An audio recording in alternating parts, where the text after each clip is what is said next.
Vamos lá, o técnico Antônio Oliveira foi mandado embora no início da tarde, certo? E depois já vários nomes começaram a ser ventilados. E a gente tem que filtrar muito de onde a gente tira essas informações, de onde a gente vai vendo essas informações, porque tem muitos jornalistas, muitos setoristas bastante oportunistas e também bastante fakes desses jornalistas que soltam as notícias, né? A gente pode ver que no jogo contra o Cuiabá saiu a informação do que o Antônio Oliveira tinha caído do Marco Belo, mas na verdade não foi o Marco Belo que soltou, foi um fake do Marco Belo. Ele até se posicionou falando que usaram o perfil dele para fazer uma fake news, tá? Então a gente tem que tomar um cuidado bastante com essas situações, tem que filtrar de onde a gente ouve as informações, do que a gente escuta, do que a gente lê, fazer um autofiltro ali para não acabar caindo em nenhuma fake news, beleza? Eu tô sem óculos, eu sofri um acidente em casa e eu acabei perdendo meu óculos, tá? Ele tá aqui. Tá até pra eu usar um pouquinho em vídeo, mas ele tá com a lente quebrada. Então, pra não ficar uma lente quebrada no vídeo, eu não vou estar utilizando no vídeo, tá bom? Pra quem acabar estranhando, tá? Vamos lá. O Antônio Oliveira chegou no Corinthians ali no final do Paulista, né? Estreando contra a Portuguesa. O Corinthians não tinha vencido depois de vencer o Guarani na estreia. O Corinthians não tinha vencido nenhum jogo, né?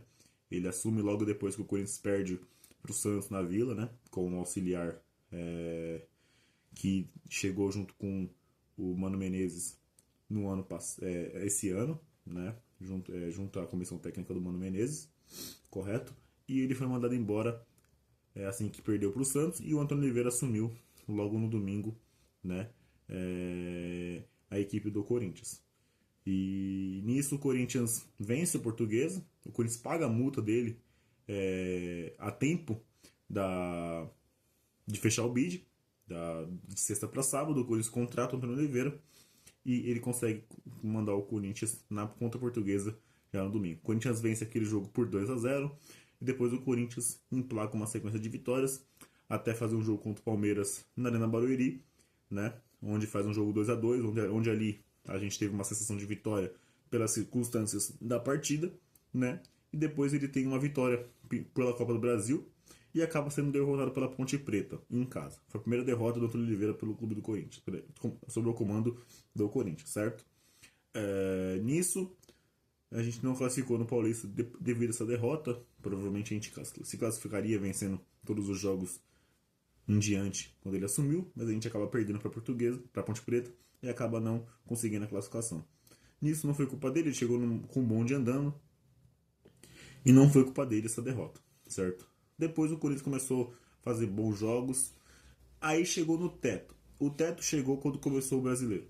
Primeiro jogo contra o Atlético Mineiro, em casa com um a mais, o time não cria nada, não faz absolutamente nada e não consegue as vitórias. Então, no Brasileiro, chegou no teto. O Corinthians do Antônio Oliveira fez bons jogos em Sul-Americana e também nos jogos da Copa do Brasil, tá? E ressalva, a Copa do Brasil contra o América de Natal, lá foi um sufoco danado. O nosso ex-goleiro fez boas defesas. O nosso ex-goleiro lá, que eu não falo mais o nome dele aqui no canal, né? E aqui ganhamos de 2-1. Fizemos uma partida bem abaixo, mas vencemos o jogo por 2-1. Então o Corinthians do Antônio Oliveira fez bons jogos só na Sul-Americana e na primeira fase da Copa do Brasil. Vencemos o Cianorte, vencemos a América de Natal e na Sul-Americana a gente fez bons jogos em casa e também fora contra o Nacional. Perdemos para o Argentino Júnior, aquele jogo patético, mas vencemos em casa por 3-0, 4-0, tudo goleado.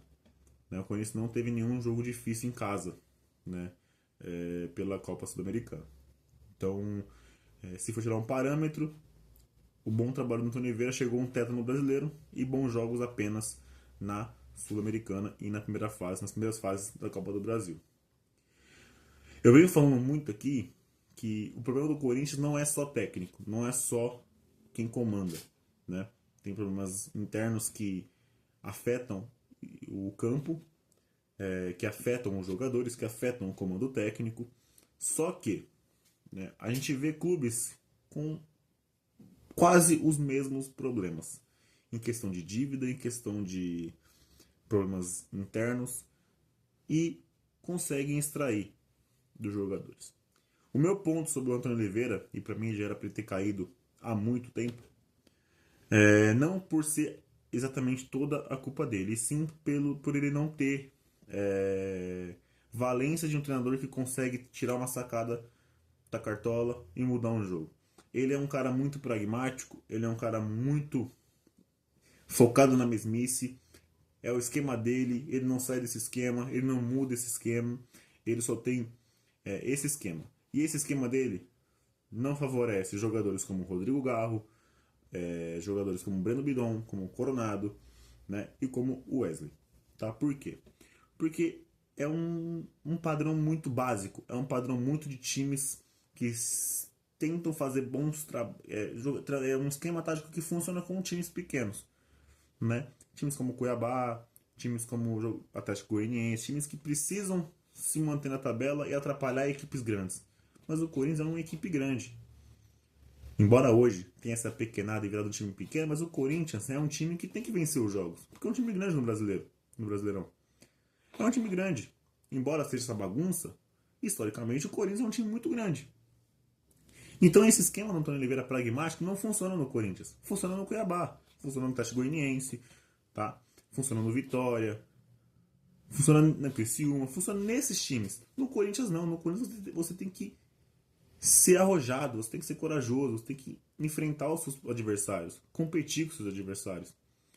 Eu não via isso no Antônio Oliveira e nenhum técnico que passou. Então, eu também sou da tese que não é culpa só do treinador, mas os últimos treinadores do Corinthians sempre foram ruins. O último bom foi o Vitor Pereira, ele sendo traíra ou não sendo traíra. Mas como comandante, como técnico, o melhor que a gente teve foi ele. Eu vi o André Henry fazendo um vídeo falando de todos os treinadores do Corinthians. Até o Antônio Oliveira. E eu sou um fã do André Henry, como narrador, como um analista de futebol, acho ele muito inteligente. Assisto diariamente no ar com o André Henry. Mas para mim essa tese ela é ridícula quando você coloca os nomes. Os nomes que eles citaram aqui por cima, tá? Que ele citou. Wagner Mancini, Thiago Nunes, Silvinho, Coelho.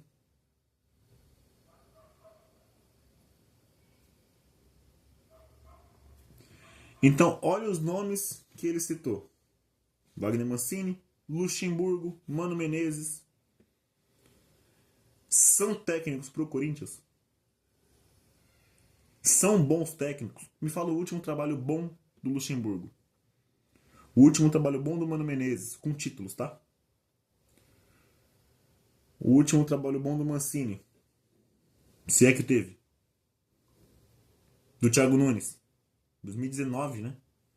Faz tempo, né? Não, 2019? Não, 2009. Faz tempo, né? Então esses treinadores não tiveram muita culpa, mas eram ruins. O único treinador bom que a gente teve nos últimos anos foi o Vitor Pereira. E ele levou a gente na final da Copa do Brasil e no G4 do Brasileirão. Classificando a gente para as quartas de final da Libertadores que a gente não classificava desde 2012. Então quando chegou um treinador bom, a gente chegou longe. Com um elenco que também colocavam como limitado e também colocavam como um time velho. Tinha essa tese do time velho, acima dos 30 anos. Então é isso que eu falo. Não é totalmente culpa dos treinadores, mas os treinadores que assumiram o Corinthians também não eram bons, não são bons. Não são treinadores de exímia qualidade, que todos têm um teto. Infelizmente, todos têm um teto. O Abel Ferreira não tem um teto. Sempre tem uma carta na manga. Sempre tem uma valência, uma qualidade. Ele consegue tirar um truque da cartola e resolver um jogo. Ontem foi a prova disso. Embora o Corinthians não ia atacar de jeito nenhum, porque o Corinthians é completamente desastroso, assim que o Rafael Veiga é expulso, ele já tira um jogador, coloca dois pontas e coloca dois laterais. Rapidamente. Já o Antônio Oliveira colocou o Pedro Raul no lugar do Wesley. O Wesley estava cansado. Mas Pedro Raul no lugar do Wesley?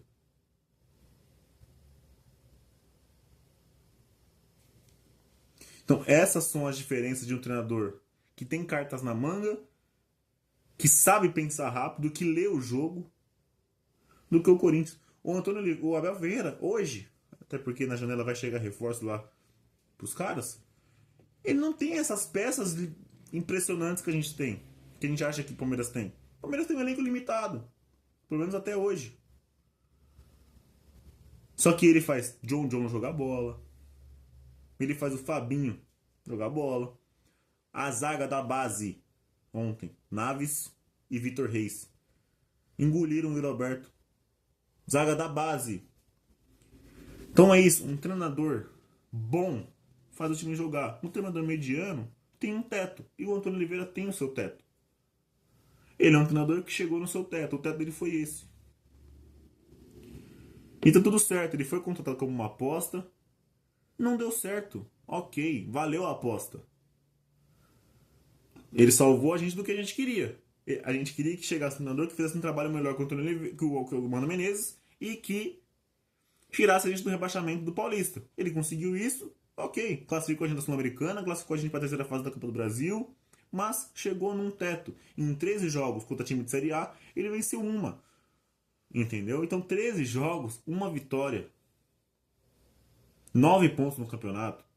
E ele vai numa coletiva com uma ideia completamente fora do senso e fala que não é uma situação desesperadora. Como não, gente? A gente está em penúltimo colocado, com 9 pontos. Então mostra que o Antônio Oliveira está vivendo um mundo irreal, um mundo que não existe. Eu sei que ele precisava de reforços, mas eu acho que nem com os reforços, se chegarem no reforços de qualidade, se chegar dois volantes que está em pauta, Charles e Alex Santana, Eric Pulga. Chegou agora hoje, na hora que eu estou gravando, já foi anunciado o Hugo Souza. Pode chegar o Christian Borja, pode chegar esses jogadores. Mesmo assim, eu acho que ele tem um teto. E ele não vai conseguir fazer o time jogar mesmo com os reforços, porque ele tem um teto. O teto dele é esse. Ele é um treinador limitado. Ele é um treinador que não consegue se inovar no esquema tático dele. É esse e acabou. E tá tudo certo, mas não pro Corinthians. Não pro Corinthians. Valeu a aposta? Valeu. Fez o que a gente queria, que era fazer um trabalho melhor do que o Mano Menezes e tirar a gente do rebaixamento? Fez, beleza. Mas deu o teto. Tá? Não é o principal culpado, mas é um dos culpados, sim. Ele chegou na coletiva e falou que o time do Atlético Goianiense e o time do Juventude tem elencos melhores que o nosso. E não é verdade. Ele não consegue fazer o Garro e o Coronado jogarem juntos. Coloca o Coronado, coloca o Garro em times como Palmeiras, times como Flamengo, times como Atlético Mineiro. Eles vão voar, porque eles são muito bons tecnicamente. Mas no Corinthians é uma bagunça. E eu volto a repetir, no jogo contra o Internacional, eles estavam tão mal posicionados pelo treinador que eles se trombaram, gente. O Garro e o Coronado se trombaram. E isso mostra como eles estão mal posicionados, como eles são bagunçados em campo. E isso é o dedo do treinador. Quem escala, quem faz a formação tática é o treinador. É o treinador. Então não adianta a gente falar assim, pô, beleza. O principal culpa não é dele. Mas os jogadores trombar não é culpa dele. Os jogadores não fazer uma jogada combinada. Não ter uma jogada ensaiada decente. O Corinthians, a comissão técnica do Antônio Oliveira, tem aquele senhor que eu não me recordo o nome dele, que ele é o principal cara das bolas paradas. Toda vez que tem um escanteio, uma falta perto da área, é ele que fica na área técnica comandando a jogada ensaiada. Nunca saiu um gol dessa jogada, gente. Então, o cara era especialista em jogadas ensaiadas na bola aérea. E não saía gol com ele. Não tinha jogada ensaiada. O time não fazia triangulação. O time era espaçado, não se aproximava. Não tinha uma tabela. Não tinha uma jogada diferente, uma infiltração. Ocupação de espaço. Era uma equipe muito aberta. Muito espaçada no meio de campo. Não tinha não tinha aquele meio campo povoado. Então, tem dedo do treinador, gente. E só não vê quem não quer. Eu sei que ele olha pro banco, ele vê Billy, ele vê Matheus Araújo, ele vê Pedro Raul. Mas o time, os 11 iniciais, se você colocar todos à disposição, Fagner, Félix Torres, Kaká, o Gustavo Henrique, Hugo, você coloca Ranieri, Bidon, Garro, Coronado, Wesley e Roberto. Não é um time ruim no papel, gente. Não tem reserva. Mas não é um time ruim no papel. Mas o time não joga, o time não desenvolve, o time não cresce produtivamente, não melhora. Não tem uma melhora considerável. É um time completamente pragmático que só sabe fazer as mesmas coisas, cara. É muito triste ver isso, mano. Muito triste mesmo, tá? O Corinthians hoje tem um elenco titular ok, mas que não produz nada porque o treinador não consegue tirar nada desses caras, mano. O treinador não consegue tirar nada desses caras. E é por isso que ele foi mandado embora, tá? Agora vamos para outro assunto para encerrar o vídeo. Quem eu traria, tá? Quando um treinador do Corinthians é mandado embora, tem muita teoria, né? Tem a teoria do Carille, tem a teoria do Cuca, tem a teoria do BKSS, tem a teoria de muitos treinadores, tá? O meu nome principal, para mim, João, é o Martin Anselmi do Independente Del Valle. Só que ele não vai deixar um time organizado para vir para um time bagunçado, que é o Corinthians. Então, a gente sabe que isso não vai acontecer, tá? Mas ele era a minha principal cartada, se eu fosse um presidente. Seria o Martin Anselmi. Enviaria um projeto, uma proposta e tentaria trazer o treinador. Para mim, ele é o cara hoje no mercado aqui da América do Sul melhor, tirando o Abel Ferreira dos caras lá do Palmeiras, tá? Então, para mim, o Martin Anselmi é o cara que eu queria no Corinthians, tá? E não tem para mim, para mim ele é espetacular, tá? Ele é um treinador que faz um trabalho absurdo. O outro, para mim esse é o principal nome, mas o Corinthians aparentemente vai fechar com o Carille, né? Visando não cair, isso é óbvio, visando fechar a casinha, ganhar os jogos em casa, visando tirar pontos gigantes lá fora de casa. Esse é a visão do nosso presidente, porque ele já aceitou já que esse ano não tem muito o que fazer, é fechar a casinha e tentar não ser rebaixado, tá?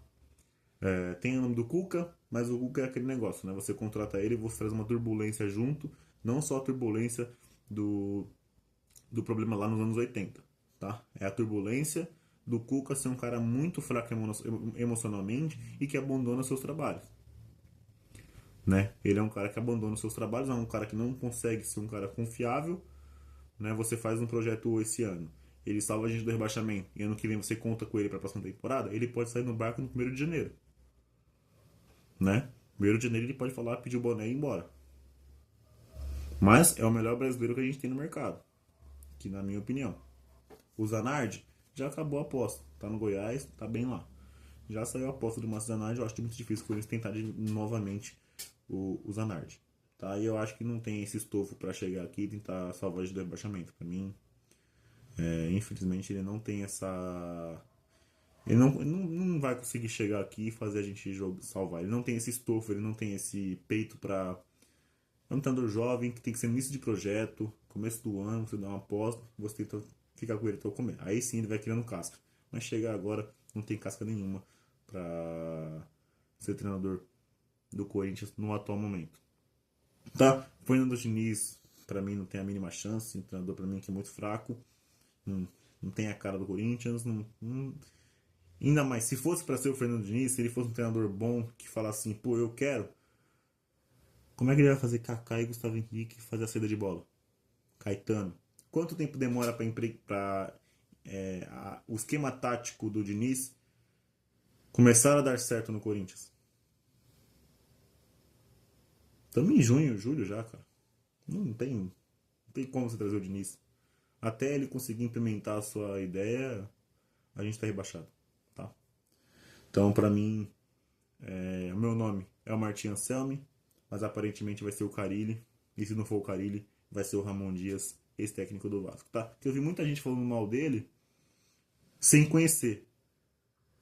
Estão tirando por parâmetro o trabalho dele no Vasco, que mesmo assim com um time ridículo, com 9 pontos no primeiro turno, 12 pontos no primeiro turno, fez o time sair do rebaixamento, tá? Salvou o rebaixamento. E esse ano foi mandado embora por covardia da SAF dos caras lá. Então, quem não conhece Ramon Dias e o Emiliano, sempre fizeram bons trabalhos, são ótimos treinadores, mas não estão tirando parâmetro pelo ele no Vasco. Não tirem parâmetro de um ano que vocês viram ele aqui no Brasil. E que conseguiu bons jogos, fez o Vasco jogar bola, tá? Então, entendam que ele tem outros trabalhos antes do Vasco, não é só o Vasco. Não é porque a gente só viu o Vasco que ele só tem o Vasco como parâmetro, tá? Então, tentem sacar um pouco essa situação aí. E o Ramon Dias é um ótimo treinador. Mas, aparentemente, vai ser o Carille mesmo. A informação que eu tenho é que o Corinthians está esperando o Carille pedir demissão para assumir a multa dele e anunciar ele no dia seguinte, tá? Então, vamos ver o que a gente tem aí. Qualquer atualização, a gente volta aí, principalmente no Instagram, para falar com vocês, tá? Então, essa é a minha opinião sobre a demissão do Antônio Oliveira, sobre quem vem. Meu nome principal seria o Martin Anselmi, mas hoje é completamente inviável o Corinthians ter o Anselmi como treinador, tá? Então é isso. Beijo no coração de vocês. Vai Corinthians. Valeu, falou. Fui.